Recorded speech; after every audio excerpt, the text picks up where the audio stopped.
This isn't available to the public anyway. True, So but they care. still. So I what's will up, check the audience? software. Yeah, what's up, non-existent audience? Yeah. Welcome to the first ever patron-only video Dun dun for the Ritual dun. Misery podcast. Aye. Oh, I've got that serious echo again. What is up with you and your echo, dude? I don't know. That's gonna be the name of title of the episode. All about that echo. It's all about that echo, Anyway. No lack of echo. I don't know what's that. Oh, it's awful.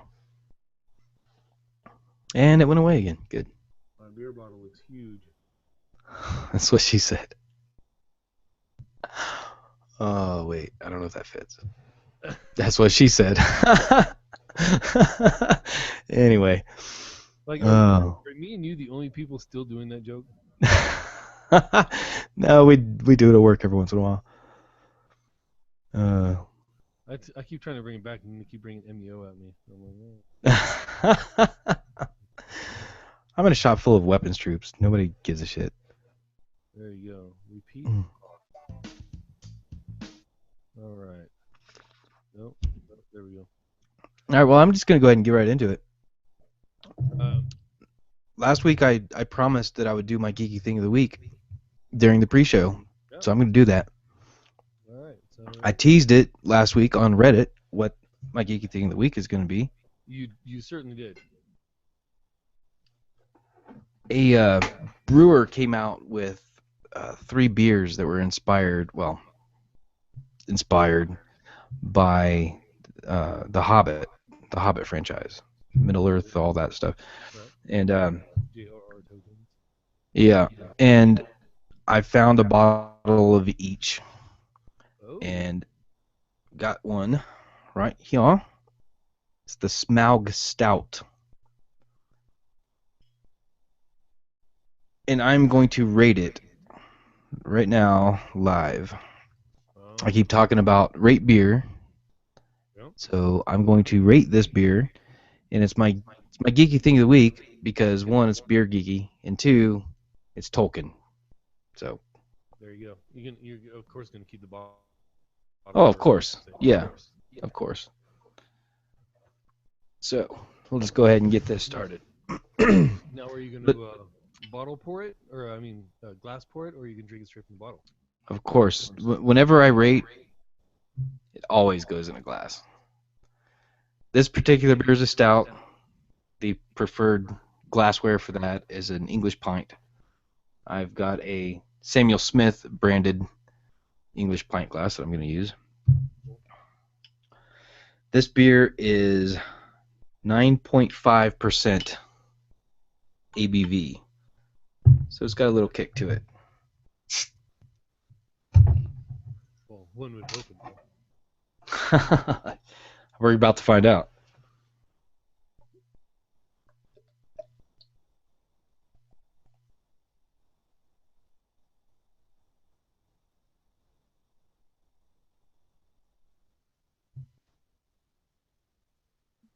Lots of head on this beer. So as you can tell, it's extremely dark. It's pretty much oil black. The head is one of the darkest heads I've ever seen. Actually, it's a very dark brown, very creamy.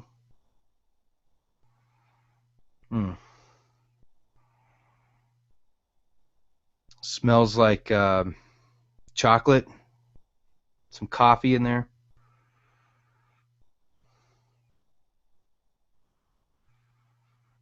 It smells really, really good.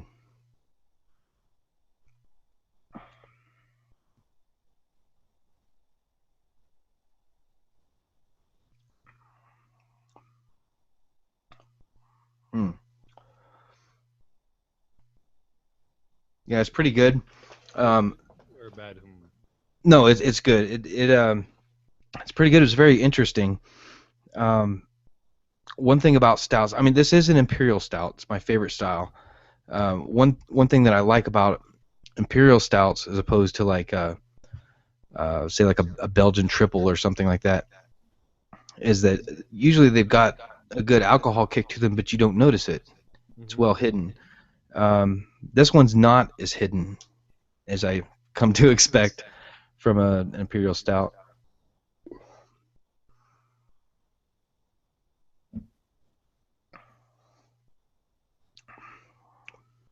Yeah, you can definitely taste the alcohol, but it's got the coffee taste is definitely present. Um, there's like figs or something, like some sort of like I don't know, maybe raisins or figs. Some kind of fruit. Hmm. Like a dark fruit.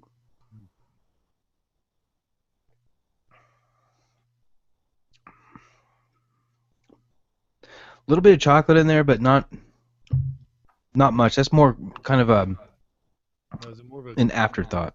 of a cocoa or a chocolate? Well, more of a cocoa, I would say, because it's pretty bitter. Um, what I was referring to is the dark fruit, the fig or raisin flavor adds a little bit of sweetness to it, but other than that, it's it's a pretty bitter stout.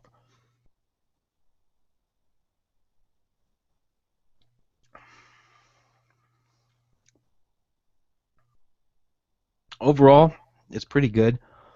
Um, Not one that I would probably go back for, just because there's so many really good imperial stouts out there. Um, but for something that you'll find a lot of times with novelty beers like this, they sell it based on the novelty, and the quality of the beer is usually garbage. Uh, this one, I'm a little bit impressed with this one because it's a novelty beer. Um, it's better than most novelty beers by far. Hmm. Um, Now, how would it stand out to, say, your average off-the-shelf beer? um, well, what do you mean by average off the shelf? Are you talking like craft beers, or are you talking like Guinness? Both. Um, Guinness is something that everybody, well, I don't say everybody, but most people have had, something I can easily compare it to.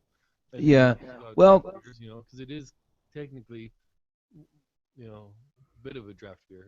It's not mainstream.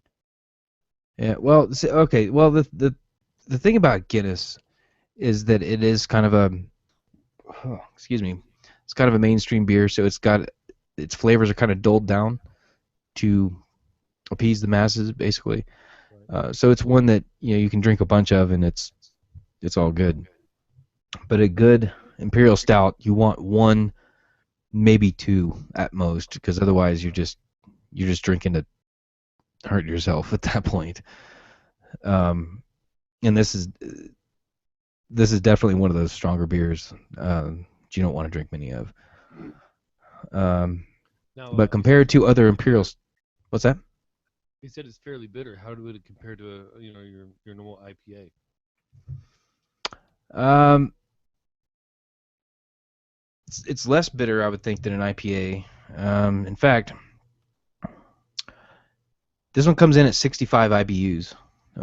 For those that don't know what an IBU is, it's International Bittering Units. It's basically just a scale to measure how bitter something tastes. And 65 is actually that's pretty high for like a just a normal lager or something like that. 65 is really high compared to an IPA. Mm, some of your more typical like mid-range IPAs is probably right about on par. Your imperial IPAs or your double IPAs, depending on what you want to call them, uh, usually are quite a bit higher than that. But um, yeah, 65. That's pretty high for the style. Not ridiculously high, but above average, I would say. Very cool. But yeah, so there's that. So you can see the written version of this. I'm going to type it up here in the next couple of minutes, and you'll be able to see that on ratebeer.com, username Del Noche. And there you have our first patron only featurette. So very nice. If you've got ideas on some patron-only things that you would like to see us do on here, you can hit us up on Twitter. I'm at RM_Del Noche.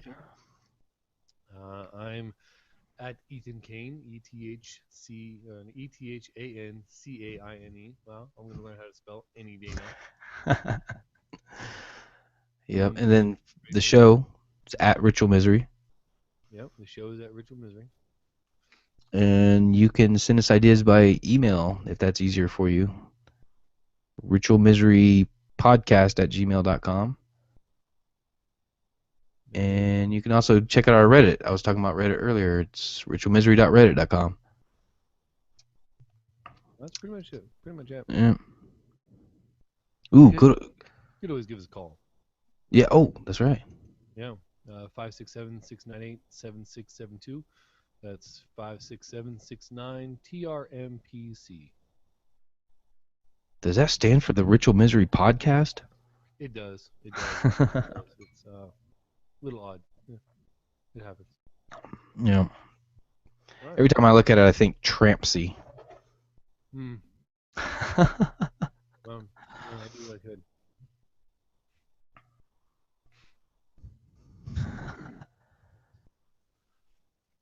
I can't stop eating Cheez-Its. I don't know why. Probably the most attractive thing ever to see on the screen.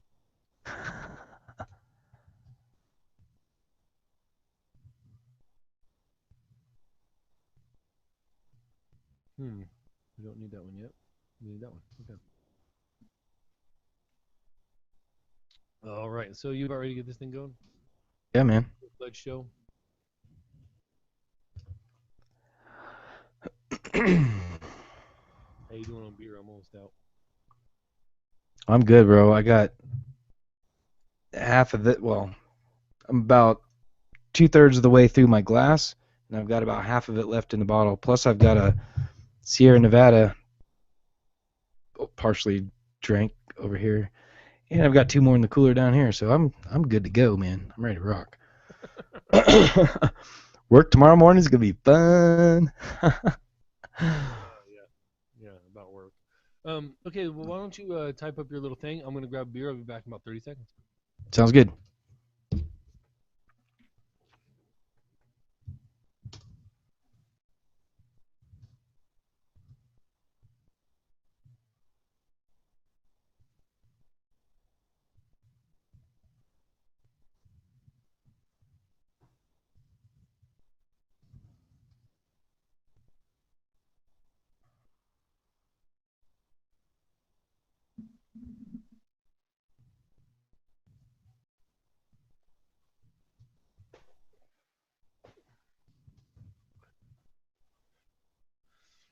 It done broke the good chair.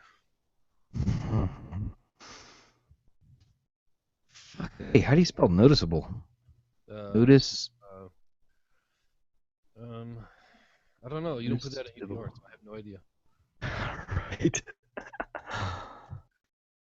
Holy crap! This.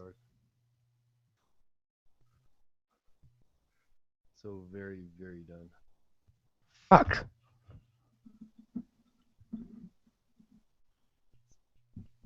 There's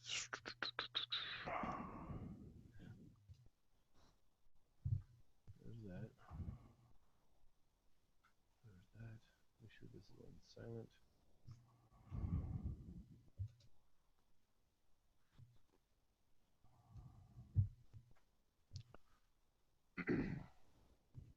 Okay, that was useless.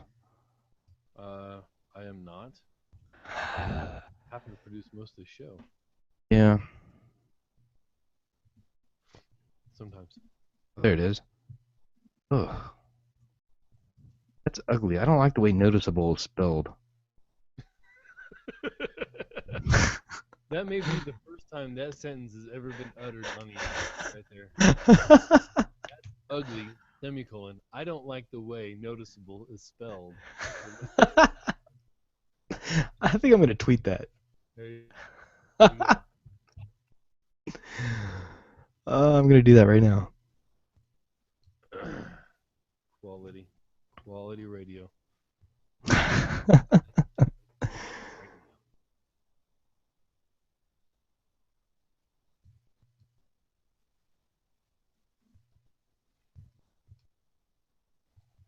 All right, dude. I am literally ready when you are, which is weird for me to say.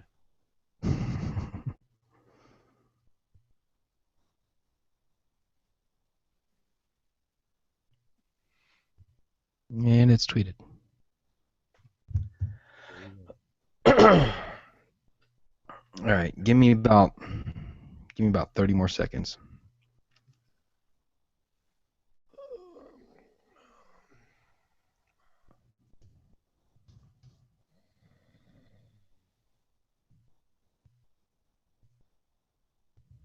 What? Huh? Sorry.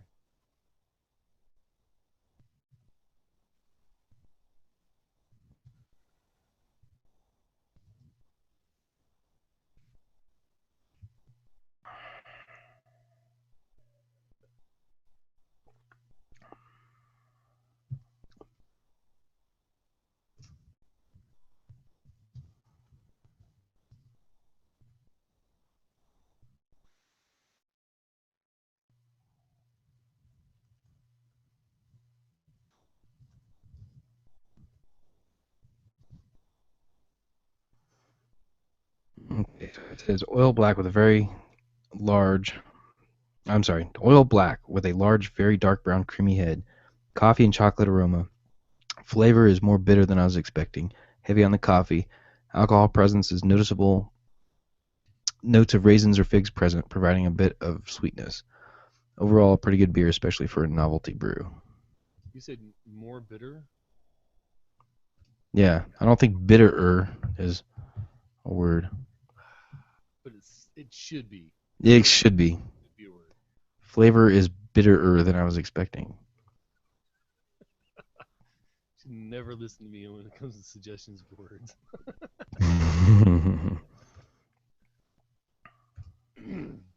I will always choose poorly. Yeah. All right, so I ended up giving it a 3.8 out of 5. It's pretty good. Yeah, it's yeah. It's like a C plus. Yeah, the overall, where'd it go? The weighted average that it got was a 3.52. Because they weight it like the more rates that you have under your belt, the more weight that your score has in the overall score. Gotcha. So like this was my 462nd rate on here. So I've got a lot more weight. My scores have a lot more weight than somebody's got like 10. Gotcha. So the weighted average gives it 3.52, which I rated it above that. But this is a brand new beer. When I first bought this like a week or so ago, there was, I think, 2 ratings on here. Now there's 35 now. That's still awfully low. You go to something that's established, there's thousands, hundreds of thousands of ratings. Yeah. But so anyway, that was fun. Budweiser are at 1. What's that? And all the ratings for Budweiser are saying 1. Yeah. Yeah, it's pretty bad. Okay, dude. I'm ready whenever you are. Oh, man, I'm not ready anymore. Oh, damn. All right, so we got our timing down and everything else. We're good to go? Yep, I'm ready. All right. Let me know right before you push the button, though, so I can hit my timer. You're actually going to do that? Yep. You're not going to fake it or anything? Nope. All right. Oh man, I just poured the rest of it, Yeah. and that was almost a perfect pour. A Left a little bit of gap there. little too much That's lip. still that's still awfully pretty. That's what she said. Ah, yum. Okay. All right. All right. I'm ready. Like completely ready. You sure? Yep.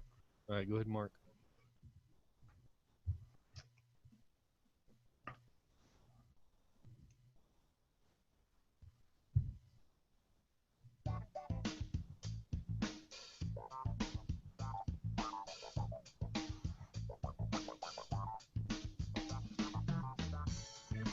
Hello and welcome to the Ritual Misery Podcast. This episode Beta 20 for Wednesday, the 21st of January, 2015. This is a show where two lifelong friends talk about geek stuff and whatever else comes to mind. I'm Amos, and with me, as always, is my friend Kent. How you doing, man? All right, dude. How you doing? I'm one of these days I'm gonna not stumble during the intro. That's a goal. I'm gonna try to achieve that. That's my goal. Yeah, we can hope, right? No, probably not. Probably should just leave it alone. All right, man. Just go with it. How was your week this week, man? Busy. I know I say that a lot. But this week, I was really busy with a lot of karate stuff. A lot of stuff going on. Started out the weekend, Friday, was sparring as usual. And then Saturday, we had our annual awards banquet, which is always a lot of fun. Got a couple awards. I was gonna bring my awards out here so that I could read them, and I completely forgot that part. The one that I'm the most proud of, though, is I was in the adult category. I was the most improved in sparring for the year, so I thought that was pretty cool. Still not a great sparrer, but I'm a hell of a lot better than I was a year ago. Fight you over Zelda. Right, right. That was kind of my intro. Like, hey, you need to get better at this so you can. Anyway. Two guys lose. I can't figure it out. Let's see. Then Sunday we had at the school we had a seminar for self-defense keychains, a Kubiton. If anyone's ever heard of that, it's basically it's like a small stick, for lack of a better word. That in the case of this thing, you can put it on your keychain, and it's a self-defense tool. Technically, it's not a weapon unless you are flying or entering a courthouse. Those are the only two places that consider it a weapon. Okay. But anyway, that was a lot of fun. This was actually the advanced seminar. I'd been to the regular one a couple times. This is the advanced one. It was a lot of fun. Got to hurt sensei in all kinds of ways that I wouldn't want to be hurt myself. So that was kind of cool. Then other than that, man, I've been doing a lot of preparation for testing. Hopefully I'm going to be testing this coming Saturday for my next belt, and so I've been preparing for that, doing a lot of kata practice and things. And the cool thing is, because I don't remember if I mentioned this before or not about the belt ranks, how you call the belt ranks in karate or any Japanese art for that matter. The colored belt ranks for basically every rank before you get to black belt, they're called kus, and they count backwards from black belt. So the last belt that you have, like your brown belt before you get to black belt, that's first ku.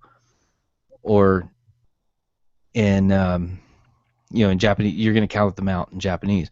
Well, my next belt that hopefully I'm going to attain on Saturday is fifth ku, which in Japanese is pronounced Goku. So anybody that's watched Dragon Ball Z, I'm going to be Goku soon. So anyway, there's another geeky thing. Other than that, man, Monday we had Monday off. I spent part of Monday installing a cat door on my laundry door, like a little, a doggy door, but for cats. Because the dogs just would not stay out of the cat box. They like the candy that the cats leave in there for them. Yes, cat candy. Yeah, so yeah, our solution was to install a little a kitty door on the laundry door because we keep the cat box in the laundry room. And so far, huge success. No better place to keep cat turds than the place that washes your laundry, right? Exactly. No, that was pretty much my week though. How Um, was your week? I spent the week doing podcast stuff. I've got all those podcasts pushed out. We are up to date. Um, I think for there the are first time in history. there are no more in the bag or in the can, as we say. Yeah. It's all out there. Got the Facebook page up. I got all, or I fixed all the graphics on all of them. Because there was a few errors. I made some changes to the blog, did some research on domains and transferring to a different blog server, and yeah, spent a lot of time this weekend just on the podcast and getting caught up and looking forward to the future. Yeah, awesome, man. Yeah, I was noticing everything that you were doing because I was downloading the casts as they became available. Obviously the Facebook page. Um, yeah, dude, you put in a lot of work, and coming from me, your partner, I absolutely appreciate everything you do for the cast, and I'm right there with you, man. I am looking forward to the future of this cast. Um, it's gonna be a fun ride. I can't wait. Yeah, that's gonna definitely be exciting. Um, so you did your geeky thing of the week during the pre-show, which Yep. people our patrons will be able to view. Um, my geeky thing of the week, I finally broke aid for a VPN service. Hmm. Yeah, yeah. Um, you know, between being monitored by my local cable company, my internet provider, and my desire to ensure I have some of the latest stuff I wouldn't otherwise pay for, I decided that it was finally time for me to crack down and you know go have a little bit more privacy on the internet. Mm-hmm. So Mm-hmm. I found one. I did some research. I found it and had a choice of a couple different ones between ProXPN and PIA. And I went with PIA because they have a little bit better rate and they have some features that ProXPN would have charged me a little extra for. So, Hmm. yep.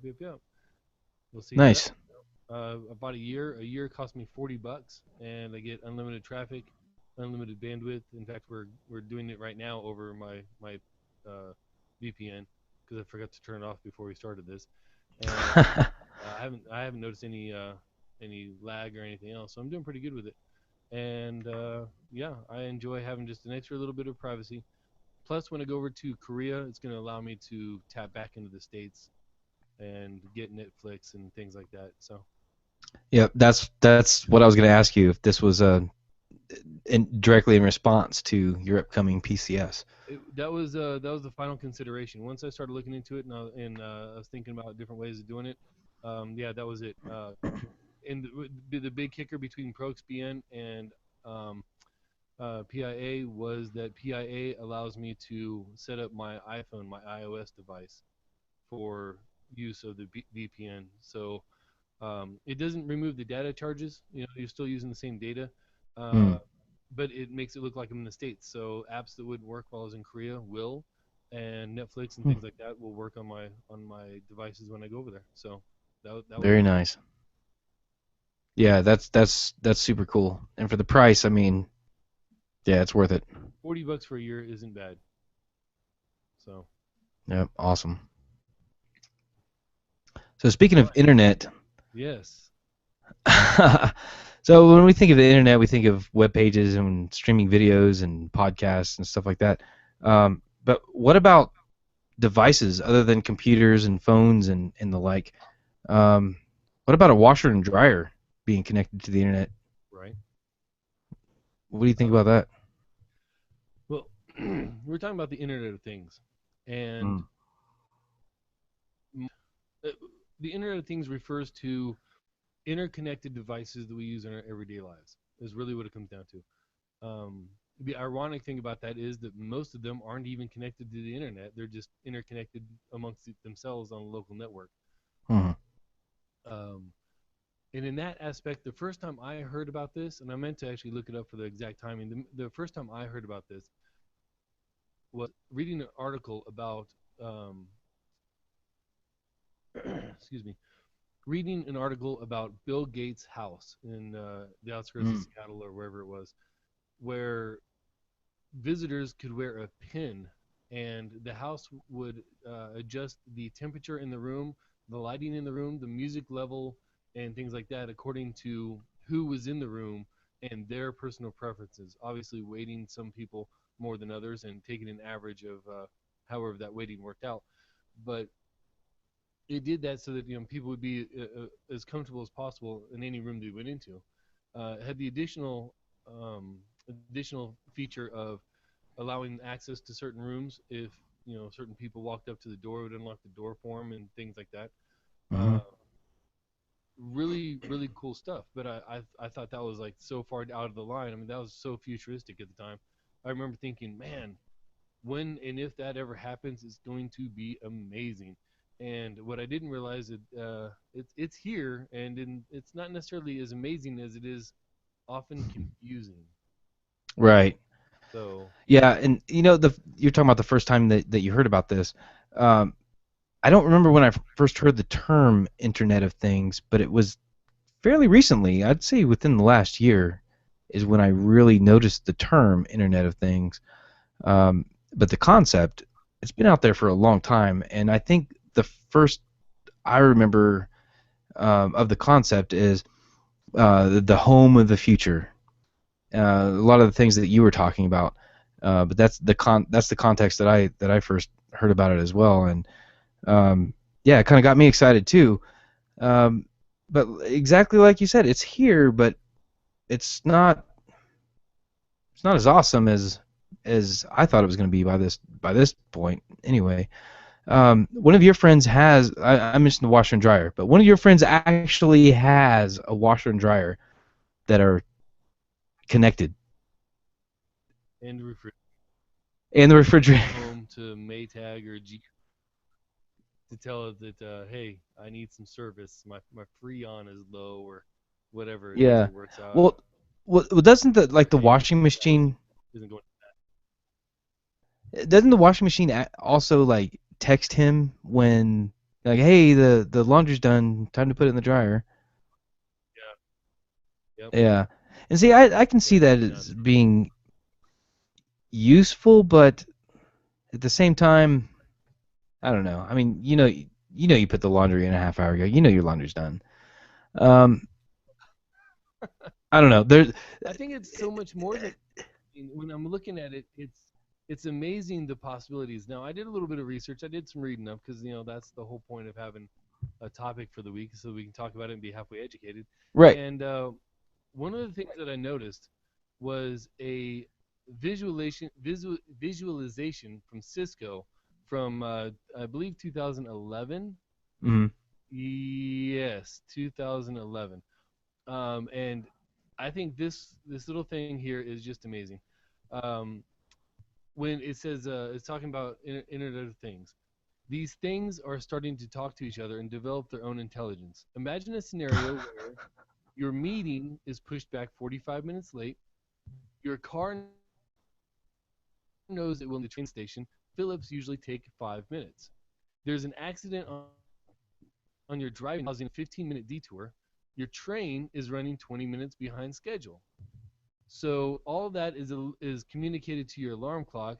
So your alarm clock allows you Mm. to sleep an extra 5 minutes and tells your car to start 5 minutes later so that it can melt the ice accumulated overnight in the storms, and tells your coffee maker to turn on at the same time as you waking up. Yeah. Now, see, that's the future I want to live in. But that's where it's going. I mean, it's just Yes, like agreed. we're gonna hit this cusp, and all of a sudden everything's gonna be connected, and we're getting so close to the brim of this. Yeah, and I think that's where we've been for the last, I don't know, 5 years or so. We've been right Yeah, there, but not. We got this washer and dryer that tells you when your laundry's done, or that, oh, hey, it's time to change out the belt on the. That's cool, but come on, let's baby steps. Let's go. Let's get to this future. We have the technology. It's all here. All the pieces are here. Just Yep. do it. We just need somebody to really take a giant leap forward. I was really hoping like CES or something, there would be some major progress with this sort of thing, but everybody's just like, oh no, we got, hey, there's a higher resolution TV. Yeah. Let's move forward. Let's be innovative. Let's go forward with the Internet of Things. I'm really looking forward to this Internet of Things future. What you were saying goes back to my comment last week about CES being irrelevant. But Yeah. there are certain things. It's not the plethora of new tech that we all wanted. Well, yeah, and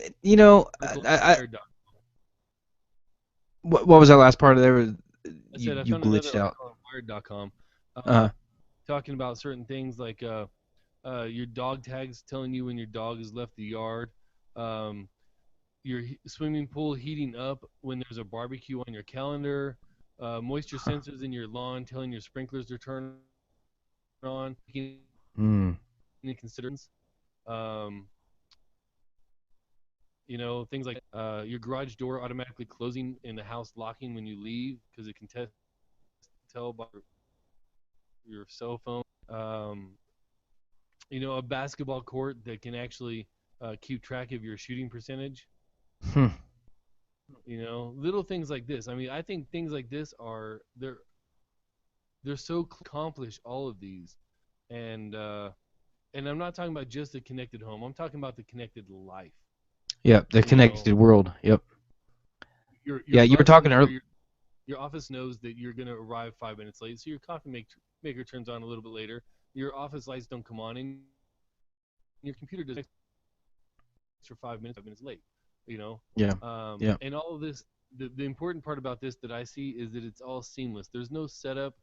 There's no you don't have to sit there and know code and program it all and anything else. It's all just got to work. So, I mean, Apple could do this, but it'd be amazingly expensive, and only 3 people in the entire world would know. Yeah.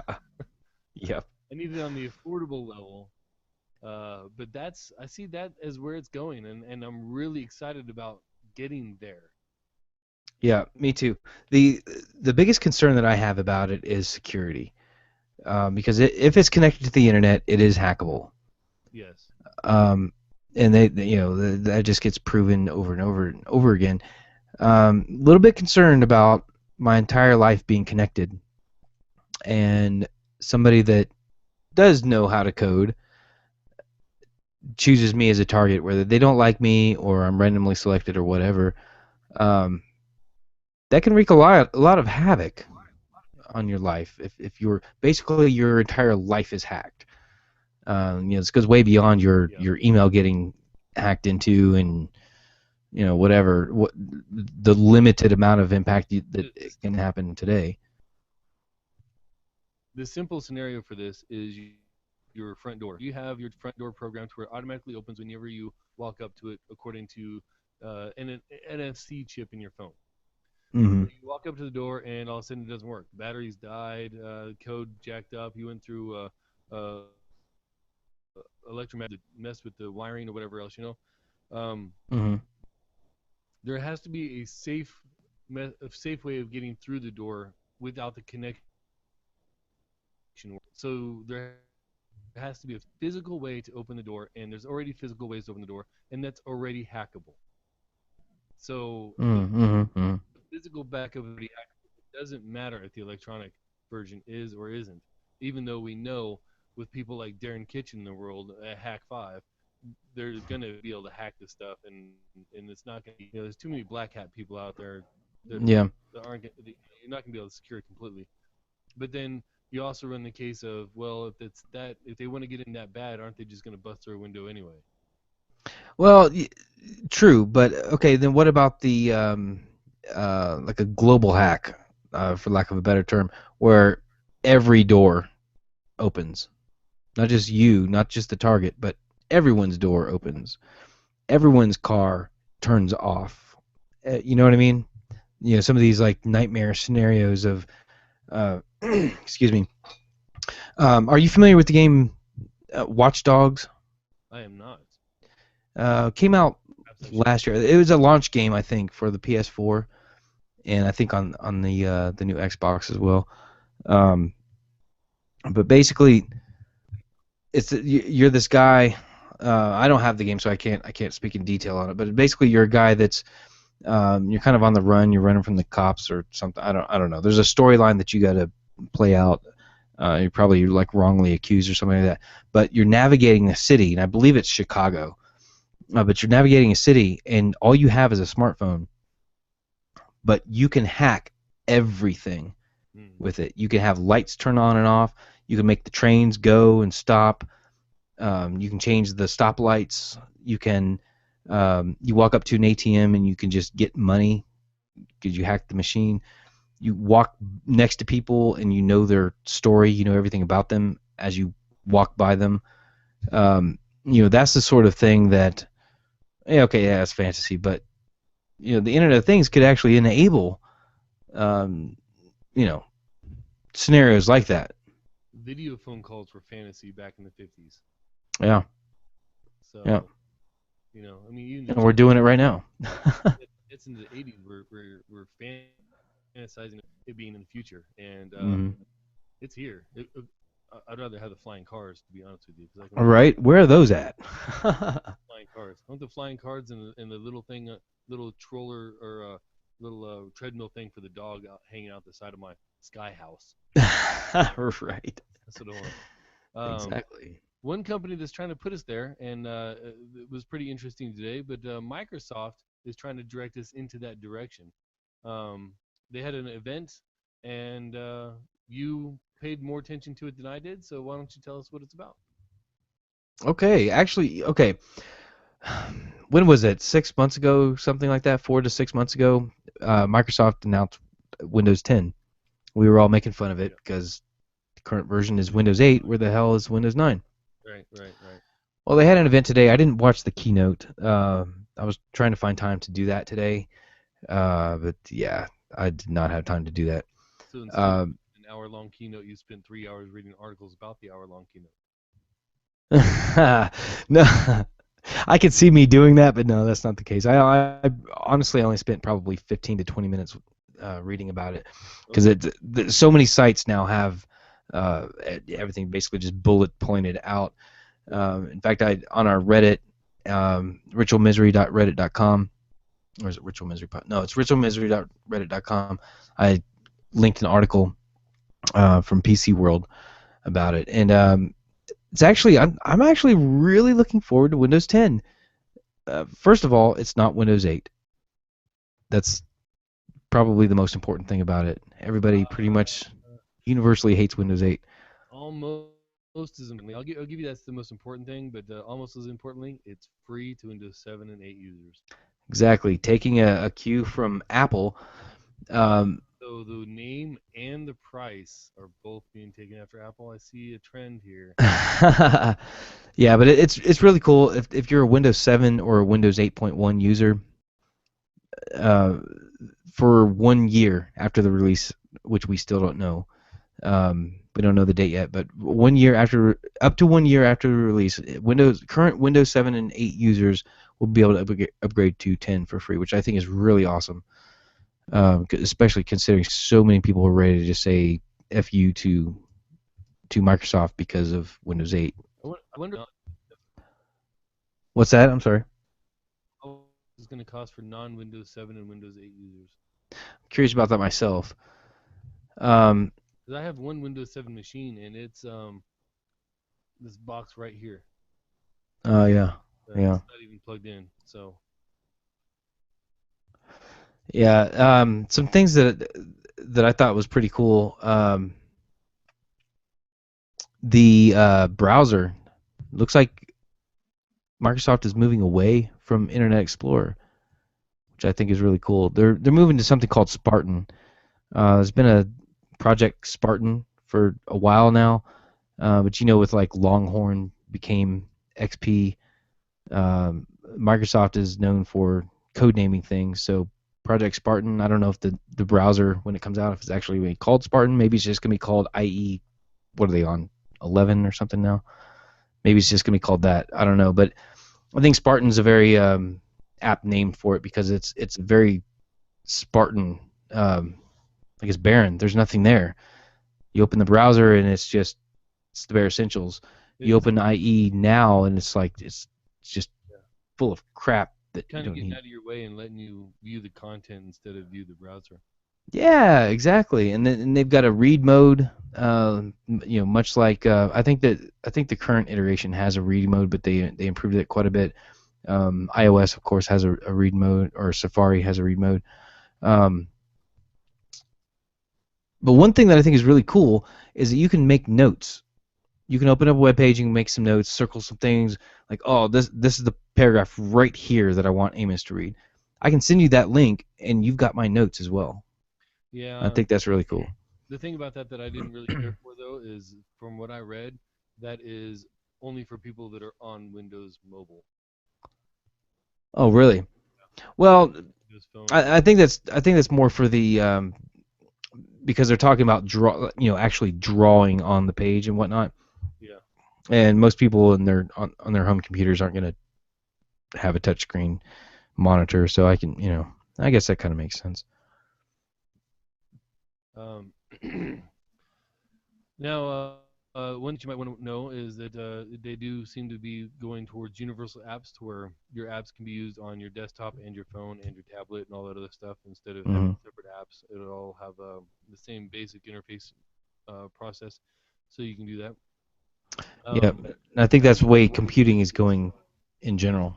especially with the way that money is being made by app developers. Yep.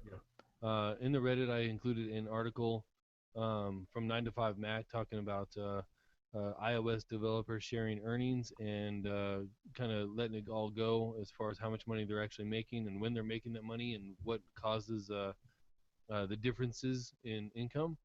Hmm. Um, and essentially, bottom line, I mean, you could try to cut into this as much as you want, and obviously the results were skewed by the fact that the people that weren't making money weren't going to share the results.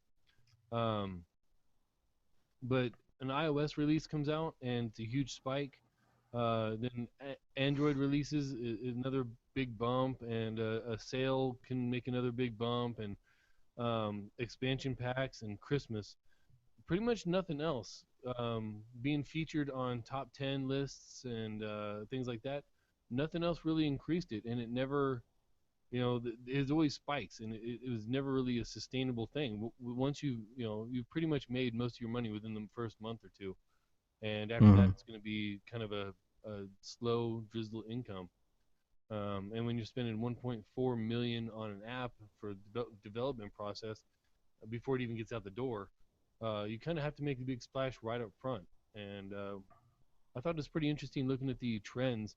And of course, the link to this article will be in the show notes. But if you're an app developer or if you want to be an app developer, I think it's worth taking a look at exactly how much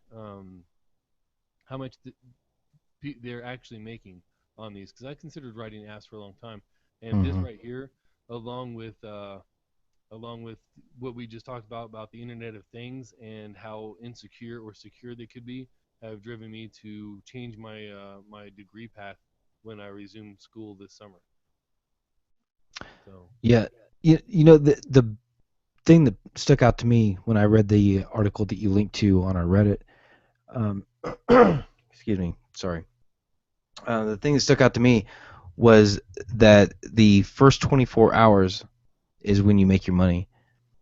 You make more money in the first 24 hours of release than you do for like the next month yep, combined.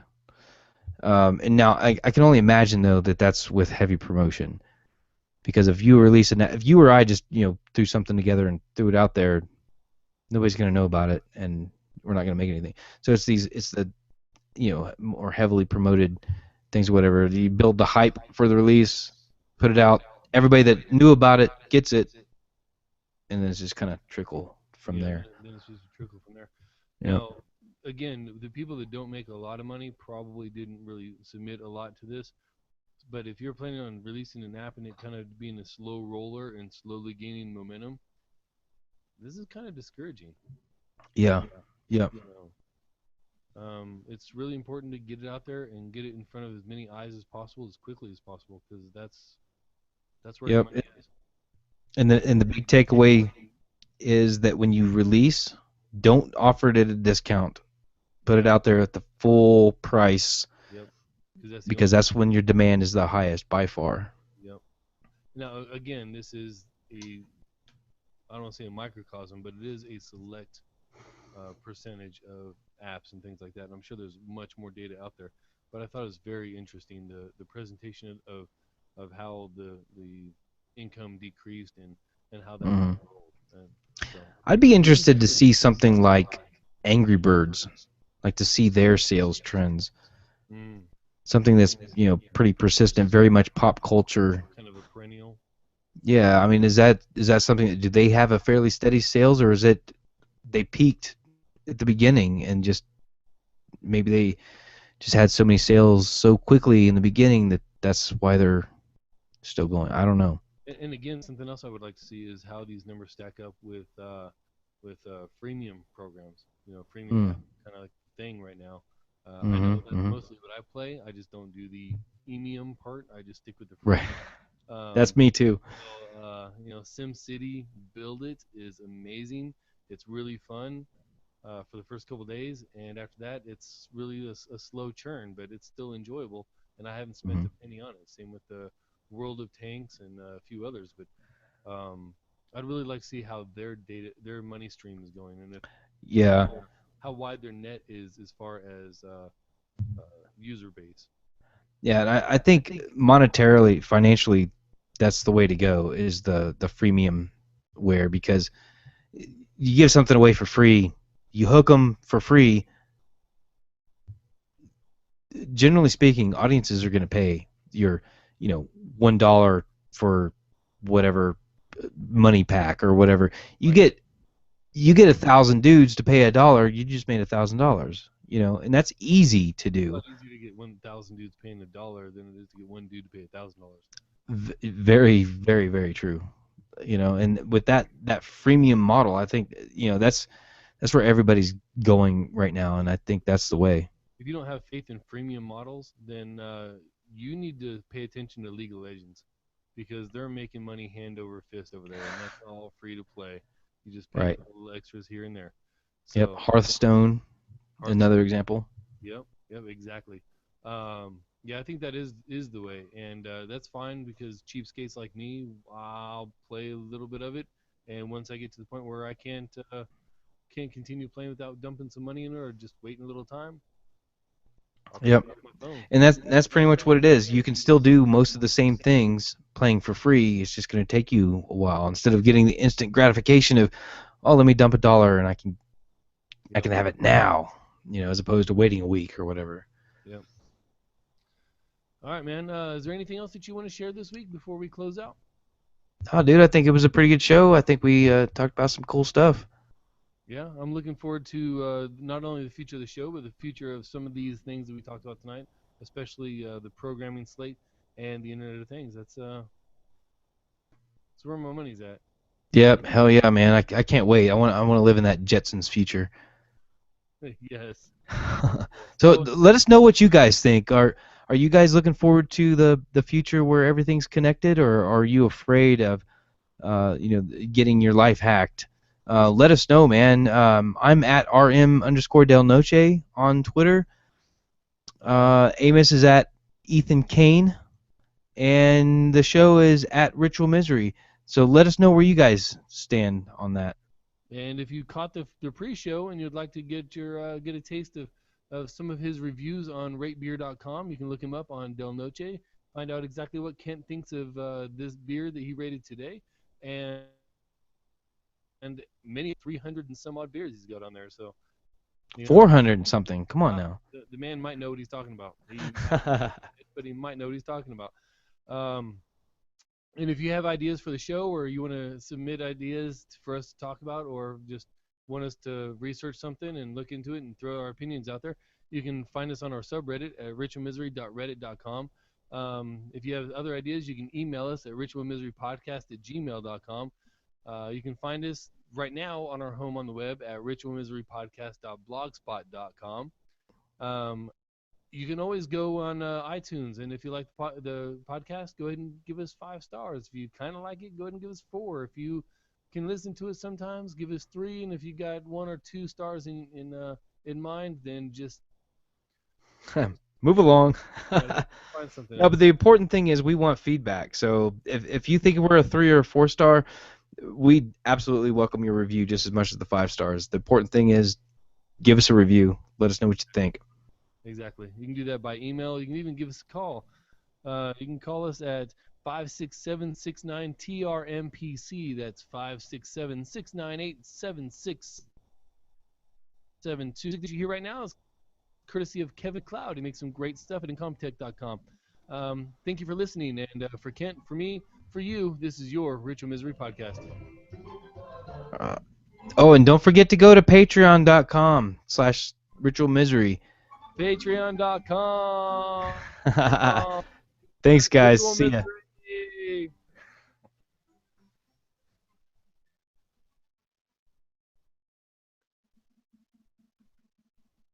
And that, my friend, is a wrap. All right. We came in at about 36 minutes or so. Yep. Just under 36. Yep. Not bad. Cool. Not bad. We went a little long on the Internet of Things. Yeah. I felt a little rushed through the Windows 10 thing. There's a couple other points I was gonna make, but not a big deal. Not a big deal. Everybody else is covering the other things, like the goggles and whatnot. Man, this article that I gotta send this to you real quick. And I'll go ahead and put it in the Patreon show notes as well. Where is it? No, not that one. Actually, fuck me. The article that I linked to didn't even talk about the fucking. God damn it. All right, I'm I sending. mean, it's fine, but you know what I'm talking about? The goggles. Oh, the hologram. Yeah, which is it's not really a hologram. It's augmented reality, but whatever. They can call it what they want to market it. Yep, exactly. All right, I'm gonna shoot this to you. The very last video on here. Take a look at it a little later. It's through the eyes of Google Glass.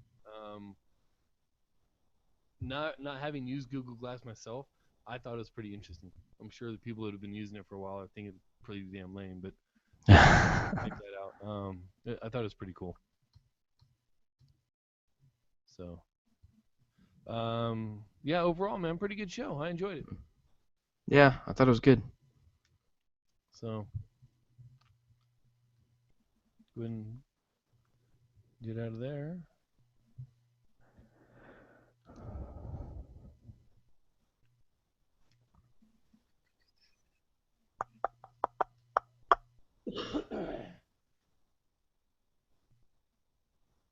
I think about halfway through the broadcast, somebody in my house started watching Netflix or something because it started getting really sketchy.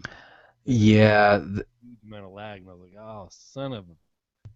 there were moments where I was like, "Oh, I hope he just keeps talking because I have no idea what's happening right now." Yep.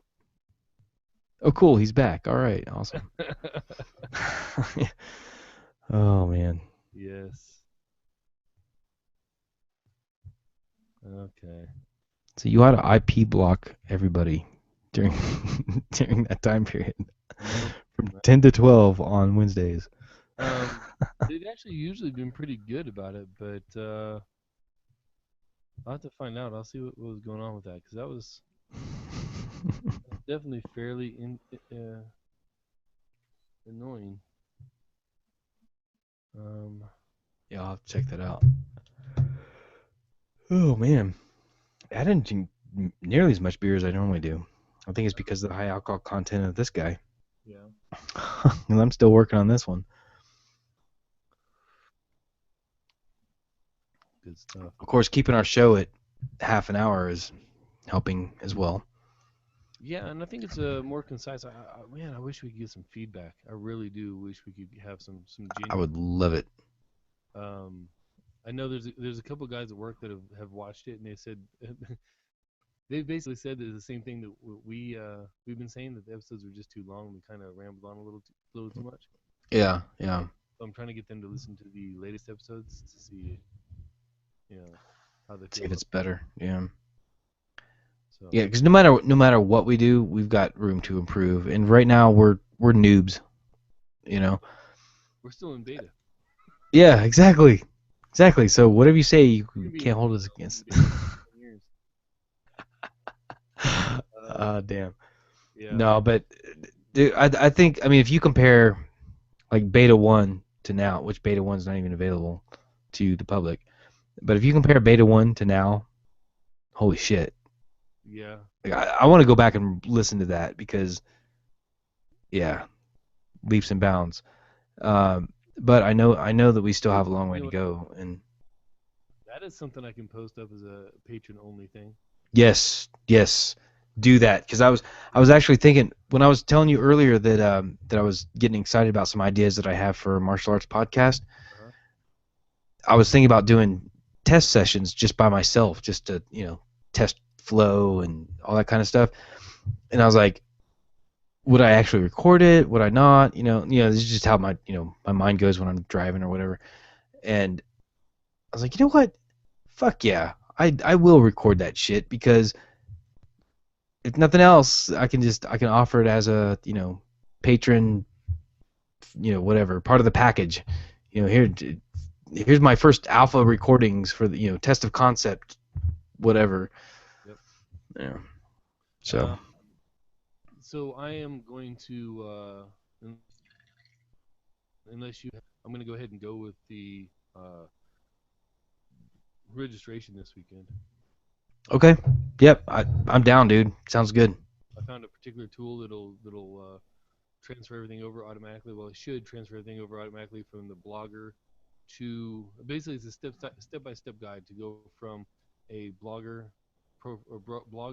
blog to a WordPress blog. Um, and I don't think we're going to find anything better than $1 a month for a year. And if we're not churning out enough of an income by a year from now to sustain itself at $7 a month, maybe podcasting isn't for us. Right. Yeah. So especially with all the projects and stuff we have in the works. Yeah. Yeah. All right. Well, with that being said, I'm going to close the say goodbye to our online personnel or personnel. I know. I've been Fucking military guy. yeah working way too much. Say goodbye to the online folks and the video folks, and bid them adieu, and probably get off here in just a few minutes. So thank you for watching, and we appreciate your patronage, literally. Yep. Thanks, guys. So good night, Richard Misery. So see you. See ya.